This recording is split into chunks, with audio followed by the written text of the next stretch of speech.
कौन कहता है दोस्तों कि चलनी में पानी नहीं रुक सकता? कौन कहता है दोस्तों कि चलनी में पानी नहीं रुक सकता? अरे यार, बर्फ बनने तक इंतजार किया, बर्फ बनने तक इंतजार किया। आज ये संकल्प लेने का दिन है कि जिस तरीका से ब्रह्मा फूलन देवी ने अपने ऊपर हुए अत्याचार के लिए संघर्ष किया और उन अत्याचारियों को लाइन में खड़ा करके गोली मारने का काम किया है, उसी प्रकार आज संकल्प लेने का दिन है। अगर हमारे साथ आप खड़ा नहीं है, हमारे दुखों में खड़ा नहीं है, हमारे कंधा से कंधा मिला के चलने के लिए तैयार नहीं है, तो हम दारू और मुर्गा पे बिकने वाले नहीं है।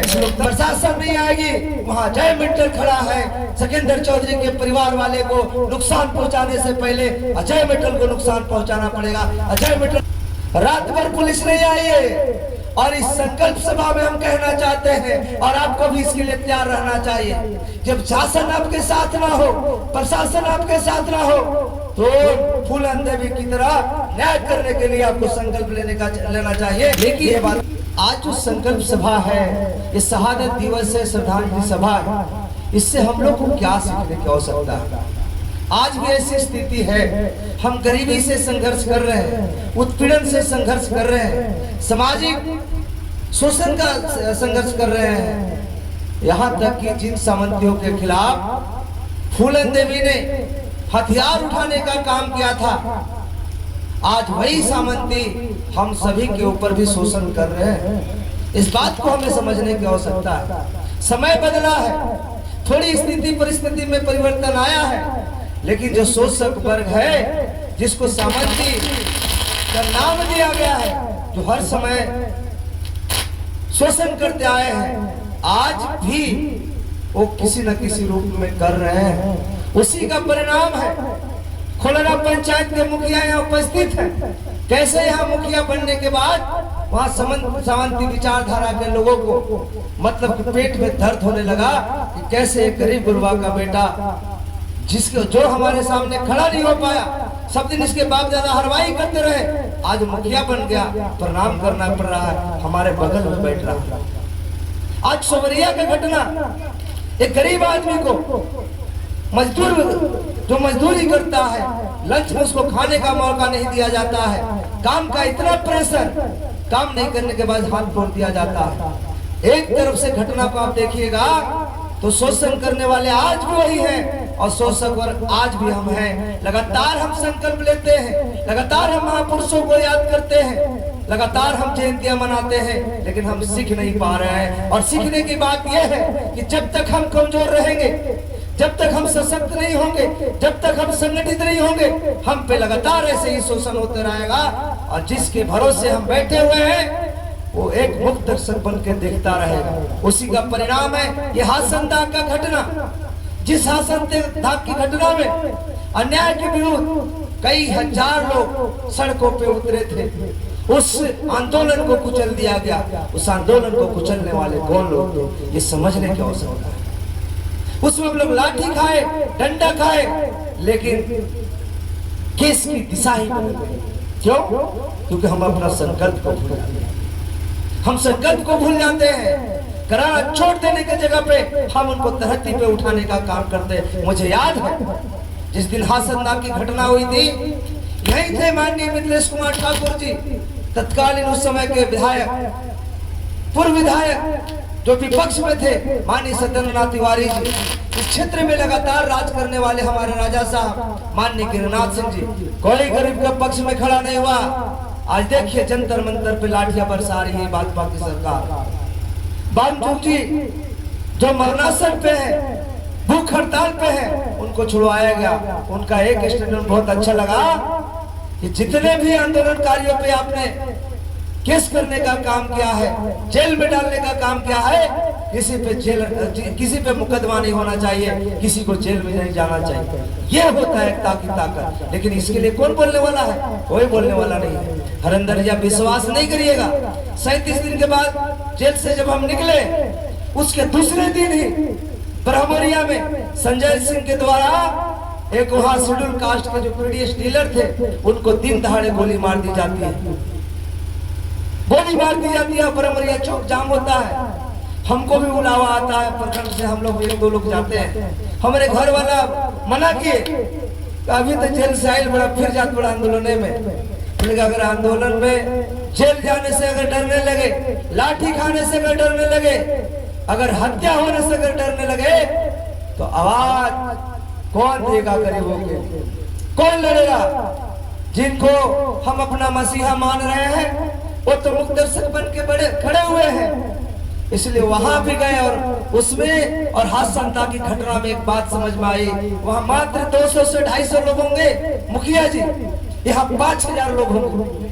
वहां भी एसपी आए, वहां भी डीएसपी आए, लेकिन किसी माई लग के लाल में हिम्मत नहीं हुआ वहां लाठी चार्ज कर चुके। NH-75 में तंबू गाड़ दिया गया था। जानते हैं वहां लाठी चार्ज क्यों नहीं हो पाया? क्योंकि इस क्षेत्र के गरीबों की आवाज कमेश्वर बैठा वहां खड़ा थे।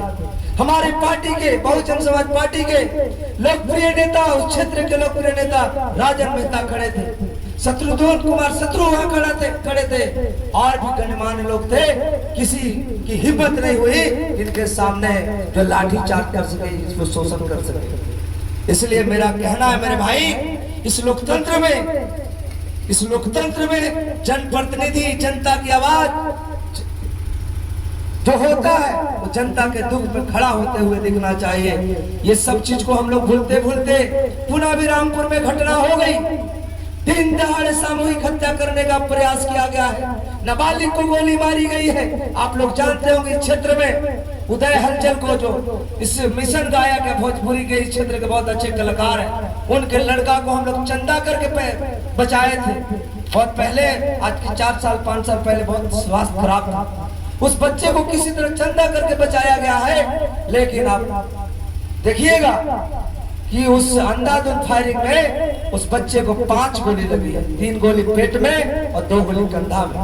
हम लोग उस दिन जिस दिन गोली चली है, रोते हुए हलचल फोन किए हैं, भैया बचा लीजिए, भैया बचा लीजिए। अरे भाई क्या हुआ है ये तो बताओ। तो रोते रोते बता के गोली मार दिया राजपूत लोगों को। दिन दहाड़े 6-7 को हम लोग हॉस्पिटल पहुंचे और देखे विधि व्यवस्था मेरे भाई। हॉस्पिटल में सीएस को फोन लगाते रह गए, सुपरिटेंडेंट को फोन लगाते रह गए। मरने वाला तो मर गया था, लेकिन जो 2 लोगों को, एक कनपट्टी में गोली लगी थी और एक बच्चा को यहाँ, उसको जान बचाने के लिए बहुत जल्दी था कि डॉक्टर जल्दी उपचार कर सके। हमारी ऐसी स्थिति है, हमको मरने पे मजबूर कर दिया, हमको मरनासन पे छोड़ दिया यहाँ का नेता, विधायक, मंत्री। जानते हैं 23 की घटना हुई, 23 का ऑपरेशन नहीं हुआ, 24 का ऑपरेशन नहीं हुआ, 25 तारीख को ऑपरेशन हुआ जब हम लोग समरनालय के गेट जाम किए हुए। ये हमारी स्थिति है। जब तक हमारा आवाज हमारे साथ नहीं हो तो उसको अपना मानने और समझने की जरूरत नहीं। और इस लोकतंत्र में ये सबसे बड़ी ताकत है।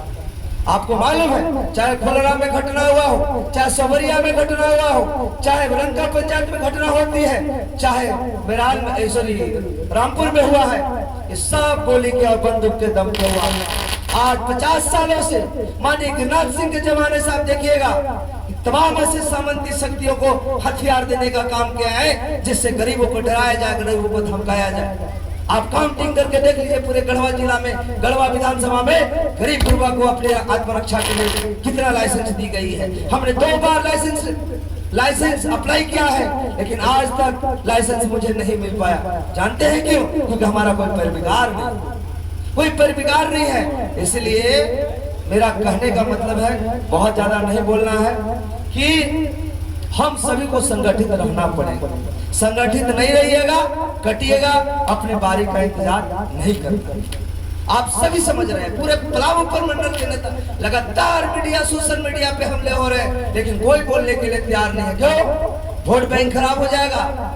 अरे भाई, इनको तो दारू और मुर्गा और पैसा सब खरीद लेंगे, लेकिन जो असल वोट बैंक है, जो हजारों पर एक भारी है, जिसके पास धन संपत्ति संसाधन संपन्न है, उन लोग को लगा देंगे, तो उन लोग को तो हम दारू और मुर्गा से खरीद लेंगे। आज ये संकल्प लेने का दिन है कि जिस तरीका से ब्रह्मा फूलन देवी ने अपने ऊपर हुए अत्याचार के लिए संघर्ष किया और उन अत्याचारियों को लाइन में खड़ा करके गोली मारने का काम किया है, उसी प्रकार आज संकल्प लेने का दिन है। अगर हमारे साथ आप खड़ा नहीं है, हमारे दुखों में खड़ा नहीं है, हमारे कंधा से कंधा मिला के चलने के लिए तैयार नहीं है, तो हम दारू और मुर्गा पे बिकने वाले नहीं है। इस लोकतंत्र की सबसे बड़ी ताकत है ये।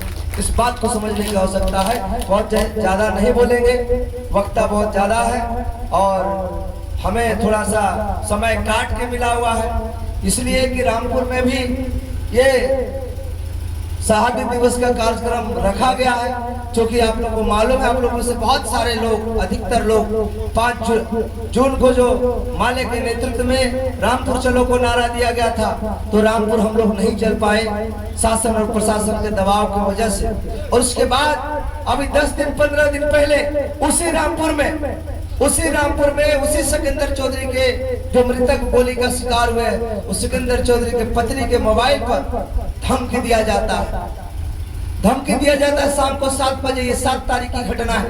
प्रशासन को सूचना दी जाती है, चैनपुर पुलिस, एसपी, डीएसपी, सब कुछ, एसपी ने डीएसपी को सूचना दी जाती है।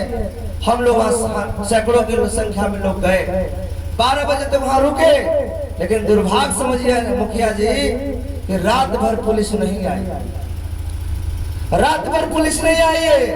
और इस संकल्प सभा में हम कहना चाहते हैं, और आपको भी इसके लिए तैयार रहना चाहिए, जब शासन आपके साथ ना हो, प्रशासन आपके साथ ना हो, तो फूलन देवी की तरह न्याय करने के लिए आपको संकल्प लेना चाहिए। ये बात मानना जरूरी है। और इसीलिए रामपुर में भी शहादत दिवस का कार्यक्रम रखा गया है। ये कार्यक्रम पहले रखा गया था कि थोड़ा सा विरोधाभास भी हुआ, लेकिन कोई बात नहीं है। उसके पीछे मुख्य उद्देश्य यही था कि शासन प्रशासन अगर न्याय नहीं दिला पाया, तो ये गरीब गुरबा मजदूर कोई की जो एकता है वो न्याय लेने में सक्षम है। प्रशासन नहीं आएगी, वहाँ जय मित्तल खड़ा है।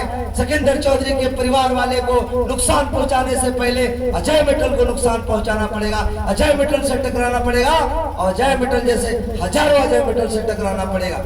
ये बात समझने और संकल्प लेने का दिन है, इसलिए वहाँ जाना है। वहाँ चूंकि कार्यक्रम प्रारंभ करके हम लोग भागे हैं, इसलिए सभी लोग से क्षमा चाहते हुए मैं अपने वाणी को यहीं विराम देते हुए फिर से माता वीरांगना फूलन देवी के शहादत दिवस पर सत नमन करता हूँ। बहुत बहुत धन्यवाद। Thank you. बहुत बहुत धन्यवाद पार्षद महोदय, बहुत ही अच्छे क्रांतिकारी बोधन से हम सबों को संबोधित करने का काम किए हैं। बहुत बहुत अभिनंदन, बहुत बहुत आभार। अब अगले कड़ी में